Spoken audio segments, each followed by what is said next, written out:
da obra de Floric de Christus, A Porta Estreita, viagem iniciática pelo caminho das 12 horas.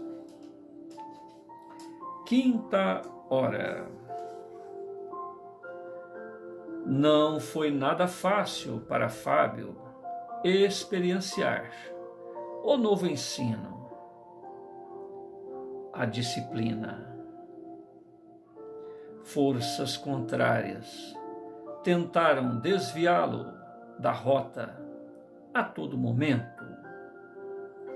Parentes, amigos, familiares mais chegados chamavam-no de louco, de fanático. A disciplina que se impunha o esforçado jovem era, contudo, mais interior do que exterior. Pouco se lhe dava que os demais o vergastassem com opiniões adversas. Sim, em quase nada isso o atingia. O que mais empenho cobrava de sua luta era a sua própria atitude mental de reformar-se intimamente, direcionar racionalmente os pensamentos e atos.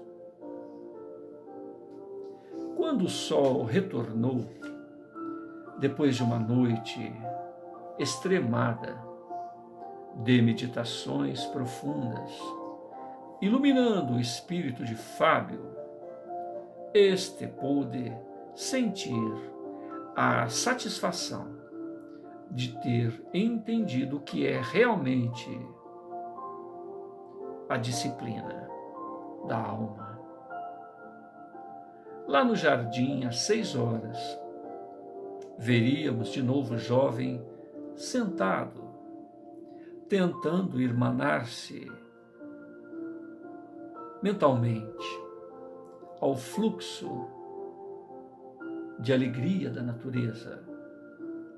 E isto foi por horas, até que às 10 badalassem a quinta hora, anunciando a reaparição do Senhor da Luz.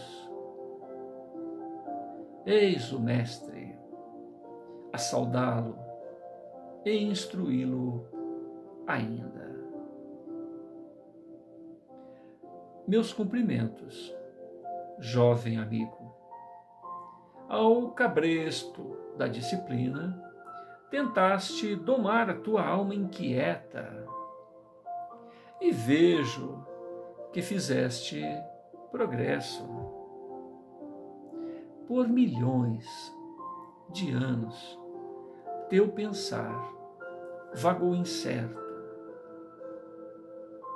Teus sentimentos se abateram ao fluxo de um descontrole que te manteve no círculo vicioso de quedas e soerguimentos.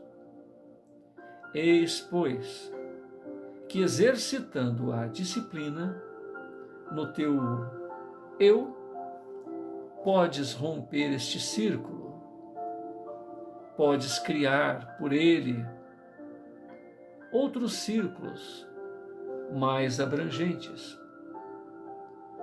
Ele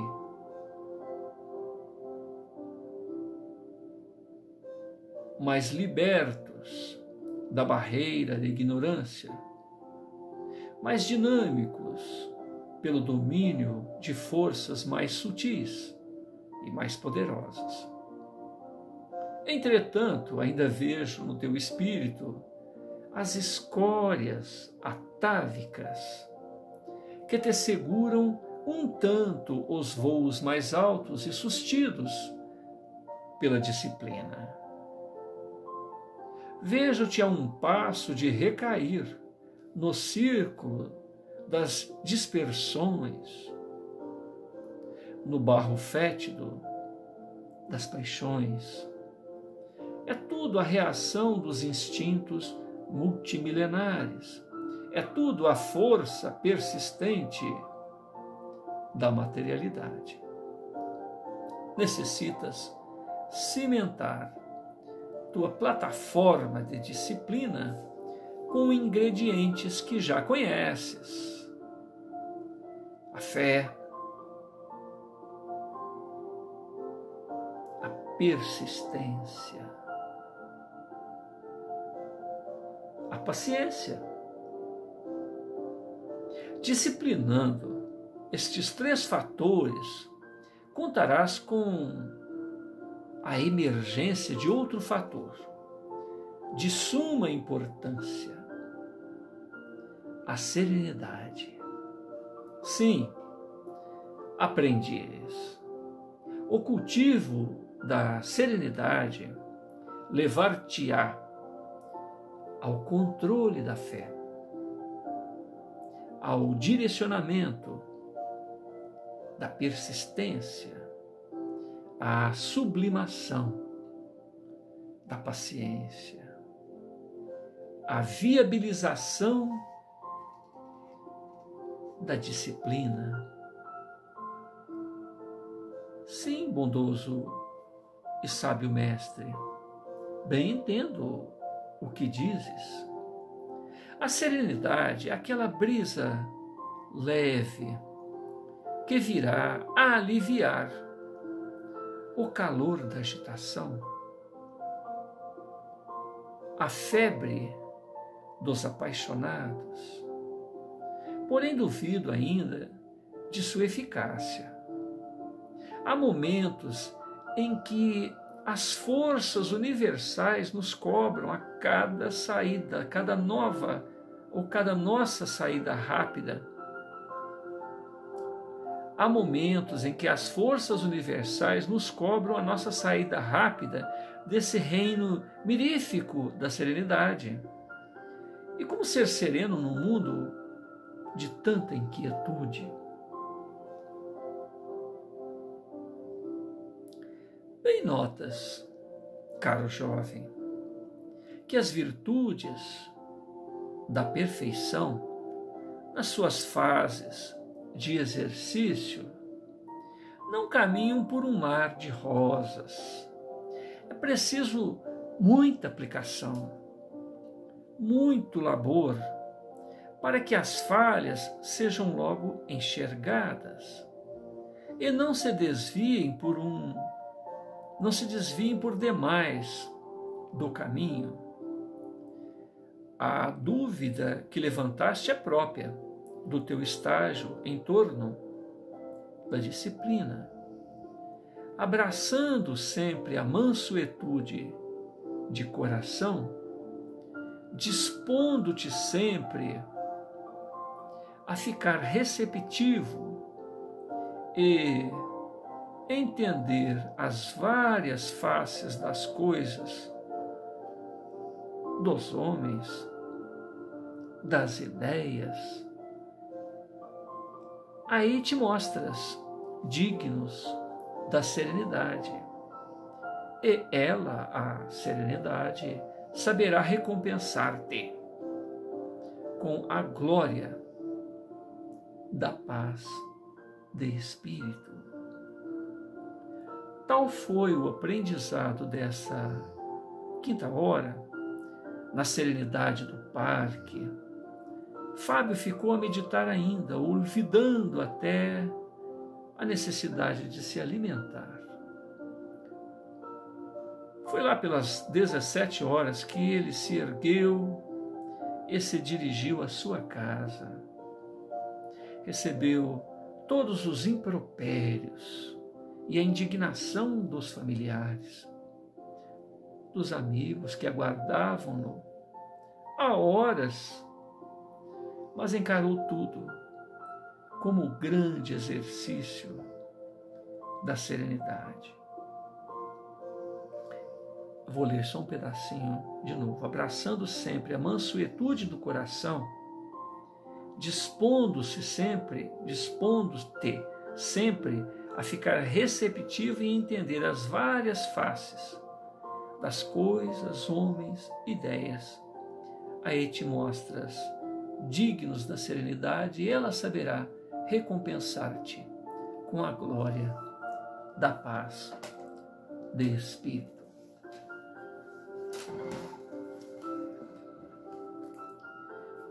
A proposta de hoje é justamente isto.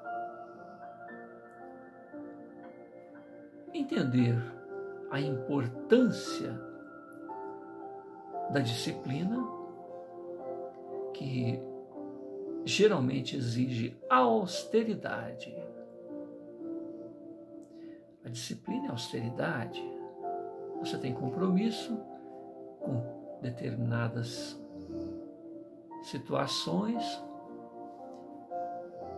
e horário, então exige uma certa austeridade.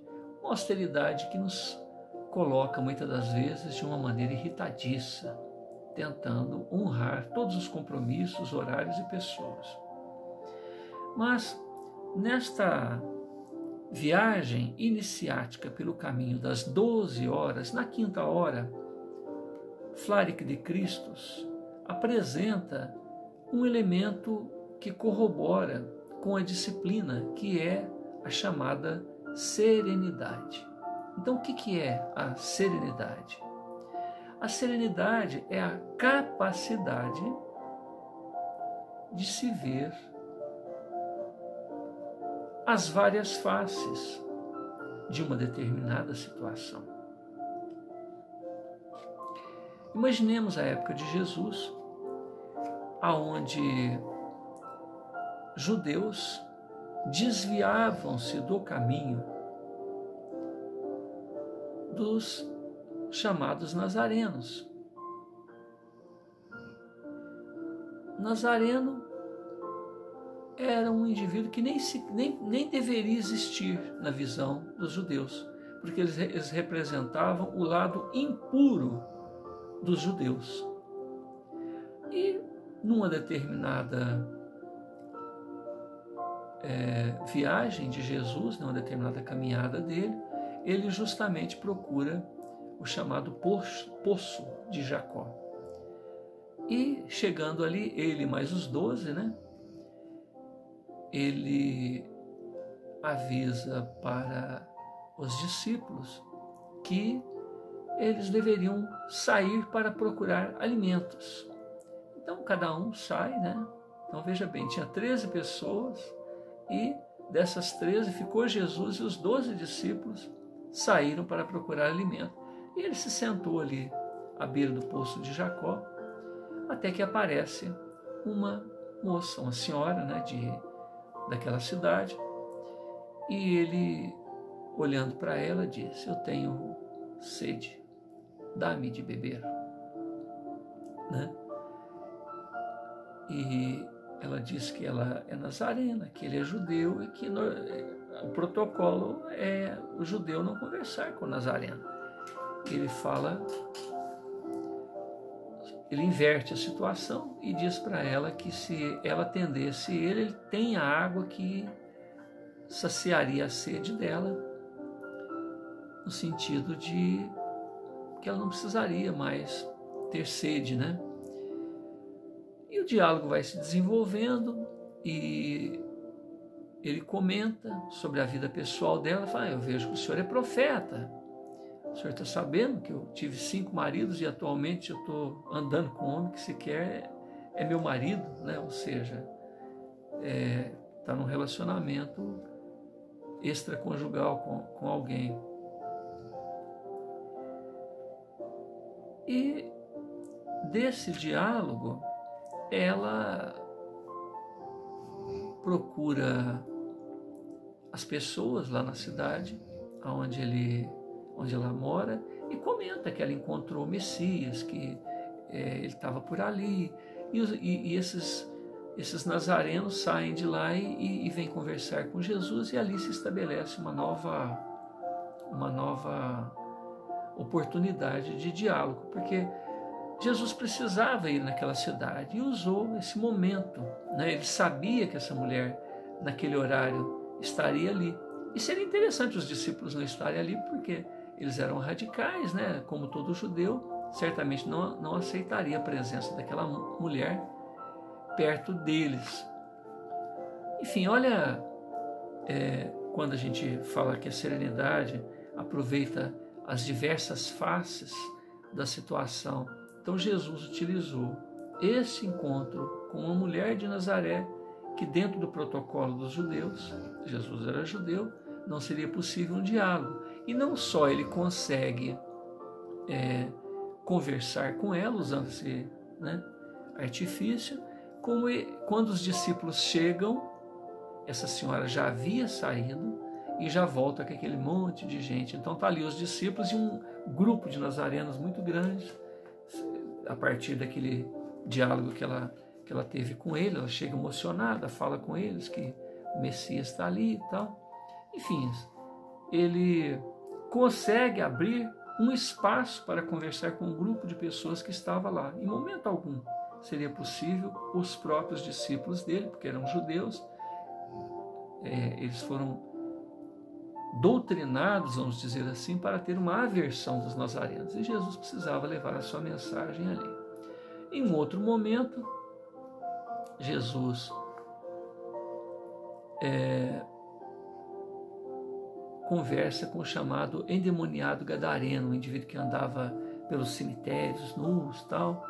Ele chega na cidade, chega naquela região próxima aos cemitérios, e esse endemoniado vem. As pessoas sabem da ferocidade daquele indivíduo, ele vem para cima de Jesus. Jesus olha para ele, e aí os espíritos que estão ali, utilizando a mediunidade daquele rapaz, fala: por que vieste nos atormentar? Olha, aqueles espíritos sabiam da grandeza, né, de Jesus. Mas o importante nesse conteúdo é que, a partir do momento em que aqueles espíritos deixam o corpo a interação psíquica com aquele rapaz, eles pedem a permissão para Jesus para atormentarem os porcos, e ele permite. E esses porcos vêm e se lançam, de grande altura nas águas e morrem afogados. Quando chegam um outro grupo de pessoas, os proprietários desses porcos, os cuidadores dos porcos, eles ficam muito irritados com Jesus e expulsam ele dali. Então veja bem, Jesus foi ali simplesmente para atender a necessidade daquele rapaz que estava perturbado por aqueles espíritos. E esse rapaz saudável, grato, pede para Jesus para que ele permita que os acompanhe, acompanhe Jesus e os discípulos. Ele fala: não, você vai retornar à sua cidade e contar o que lhe sucedeu. E ele fica todo grato. E quando Jesus retorna àquela região, ali já tem centenas de pessoas para ouvi-lo, graças à propaganda, vamos dizer assim, ao testemunho desse ex-endemoniado. E ali ele tem a oportunidade de fazer a sua segunda multiplicação dos pães. Então veja bem como é a serenidade. A serenidade é a capacidade de antever as coisas, de ver a coisa como a crise, a dificuldade, a provocação, a ofensa, como sendo uma oportunidade de darmos um testemunho, uma oportunidade de nos encontrarmos numa faixa vibratória diferente daquele que nos ofendem e exercitar a nossa capacidade de ver as coisas. A comparação é meio tosca, mas numa certa oportunidade, eu era sócio de um clube, da associação da minha área de profissão, E um rapaz que cuidava da contabilidade começou a descontar valores mensais no meu salário que não fazia sentido, porque eu tinha pedido até para sair da associação e os descontos continuaram. Aí eu cheguei para ele e falei assim, rapaz, é o seguinte, expliquei que eu tinha pedido para sair de determinada época e tal. Ele falou, não, mas aí tem que, aquele mês que você pediu, ele tem que ser descontado, porque afinal de contas ele já tinha compromisso assumido com a sua mensalidade e tal. Até aí eu entendi. Aí eu comecei a comentar sobre os prejuízos que eu estava tendo em ser associado àquele grupo, porque o tipo de convênio não atendia as minhas necessidades. Eu fui maltratado num estabelecimento. Então, é como se aquela associação não tivesse mérito, não tivesse valor moral, não tinha capacidade de honrar os compromissos assumidos pelos seus componentes, né? Isso não foi só num lugar. Então, eu entendi que não só aquelas mensalidades cobradas, na minha visão, durante o período que eu já deveria estar fora dos quadros daquela associação, mas também antes, porque eu fui várias vezes procurar atendimento médico no hospital, em farmácia, até falar, eu não posso vender para a sua associação, porque eles não estão pagando a gente direito, está atrasando os pagamentos e tal. Então nós vamos ter que cortar o crédito ou diminuir o valor ofertado. Eu falei, peraí, então para que eu estou pagando essa associação? Então eu fui conversar com esse rapaz, pedindo o estorno, né, do dinheiro. Ele usou uma expressão que foi uma lição de vida para mim. Ele falou assim, qual que é a leitura que você faz em torno dos problemas que estão acontecendo? Ou seja, eu tinha que convencê-lo, dependendo do meu argumento, daquilo que eu o convencesse, ele devolveria ou não o dinheiro. Ele ia ver, né? Se devolveria ou não. Eu fiquei pensando, independentemente de ser uma astúcia, né, para não devolver o dinheiro, fiquei pensando qual é a leitura. A leitura, olha que interessante. Qual a leitura que você faz desse quadro? Qual a leitura que você faz dessa situação?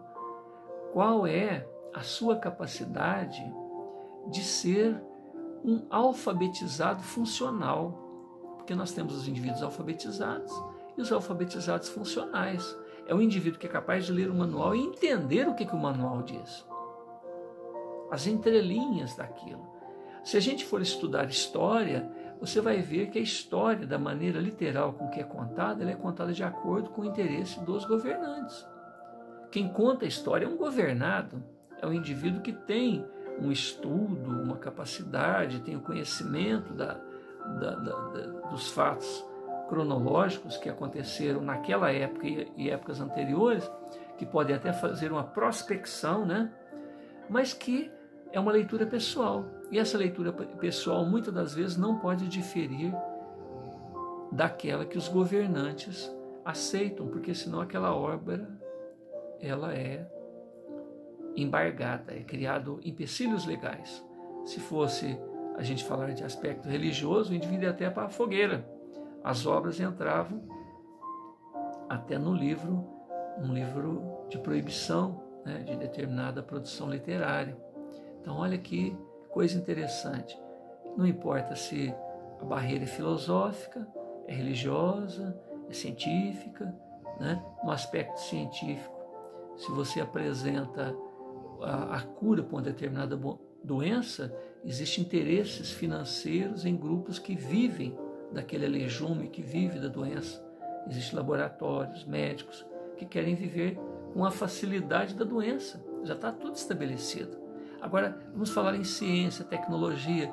Já existem equipamentos que funcionam à base de eletroímãs. Existem equipamentos que vão eliminar totalmente os motores a combustão e não podem ser divulgados. Existem motores elétricos. Então, esse de eletroímã é o top, né? Lançamento de Nikola Tesla. Agora, existem equipamentos elétricos. Existem equipamentos que funcionam à base de água. Você coloca água numa motinha, água num carro, e você anda quilômetros. Quer dizer, se você põe um litro d'água, você anda quilômetros, coisa que um tanque de combustível de 60 litros não vai. Entendeu? E olha a diferença do preço. Então existe todo um mercado que impede determinados equipamentos, determinados medicamentos, determinadas ideias. Nós vivemos atualmente, dependendo do país que a gente mora, mesmo aqui no Brasil, né? Onde se você expor a sua ideologia, a sua maneira de pensar, dependendo do grupo, é radical. Você perde emprego, você pode ser morto, você entendeu? Pode acontecer uma série de coisas. No mínimo, você é escrachado na mídia, né? Um indivíduo sério, uma pessoa justa, que todo mundo reverencia, de repente a mídia cai de cima, como se fosse o último das pessoas. Toda uma construção que mostra que a pessoa é uma pessoa digna, não é suficiente para que a pessoa seja respeitada. Ninguém tem direito a uma análise mais profunda, né? A dar tempo ao tempo, né? A gente é levado ao sabor das leituras alheias, ao sabor do que já vem pronto, produção do pensamento do outro. E nesse trabalho de Flaric de Christus, existe uma proposta de autoencontro, onde você inicia com o querer. Eu quero, eu estou entusiasmado por essa proposta. Qual é a proposta? Né? Amar. O resultado final é amar e todas as consequências que o amor possa ter. Mas ela começa com interesse, com o eu quero, e você se entusiasma. Esse entusiasmo, esse querer, ele é alimentado pela fé. A fé exige persistência. A persistência, a fé, o entusiasmo precisam de disciplina. Precisa ser disciplinado para que isso tudo se mantenha. E agora, nessa quinta hora, Flaric de Christus apresenta a lição da serenidade. O que é ser sereno numa situação adversa? É ver além do momento. É ter a oportunidade de ver a coisa por outros ângulos. Nós estamos aqui agora, por exemplo, fazendo esse comentário na penumbra, né? Por quê? Porque eu estou no meu quarto, com a musiquinha suave, falando serenamente, sem ligar as luzes do quarto para não acordar a minha esposa. Estou tentando desde as 7 horas fazer essa gravação e não consegui, né? O celular estava na mão dela, o computador estava ocupado com não sei o quê, e eu estou tentando. Isso coincidiu, eu abri a lição aqui agora, né?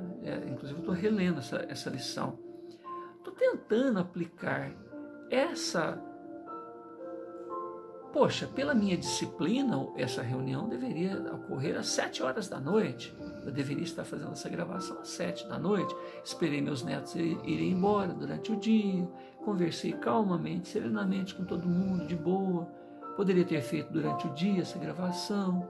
Durante o dia que eu falo 2 horas, 3 horas, 4 horas, mas os meninos brincando com o celular, aquela bagunça dentro de casa, que teve uma vez também que eu fiz uma gravação com a bagunça para ver como é que seria, né? Então são experiências, eu estou exercitando em mim mesmo cada uma dessas lições. E a lição de hoje é a serenidade. Manter-se disciplinado para realizar o projeto que eu quero fazer, né? Que eu estou fazendo, fazer gravações diárias de 1 hora, 1 hora e pouca.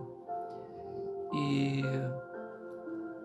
hoje coincidiu disso, quer dizer, eu tenho que ter a disciplina, honrar o compromisso, muito embora o horário não seja importante, né? Fazendo na penumbra da noite essa gravação. Eu estou dando meu testemunho pessoal porque teve um dia que eu tive que fazer todos esses apontamentos em meio à balbúrdia da casa, os netos gritando, a mulher falando alto. Eu não estou acusando isso, só aquela pessoa. Nós estamos simplesmente... Largou o gás ligado ali, viu? Quem que usou ali?